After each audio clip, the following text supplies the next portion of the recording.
সন্তান আর সম্পদ এটা দুনিয়ার জীবনের সৌন্দর্য। ছোট ছেলে মেয়েরা সোনামণিরা না থাকলে পৃথিবীতে কোনো সৌন্দর্য থাকতো? স্বামী স্ত্রীর ভালোবাসা কয় বছর? রং ধরা যৌবন, জং ধরে শেষ। 1-2 বছর পরে আর আগের ওই মাতলামিটা থাকে না, ওই ভালোবাসাটা থাকে না। এরপরে ভালোবাসাটা হয় ছেলে মেয়েদের কারণে, ঠিক কিনা? ঘরে গেলে আব্বু আব্বু ডাকে, আম্মা আম্মু ডাকে, ছোটাছুটি করে, দৌড়াদৌড়ি করে, কান্নাকাটি করে, রাগ করে বসে থাকে, রাগ ভাঙাতে হয়, এটাই মজা, ঠিক কিনা?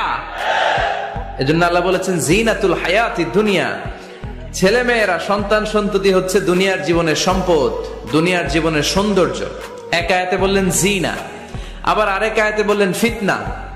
ইন্নামা আমওয়ালুকুম ওয়া আওলাদুকুম ফিতনা।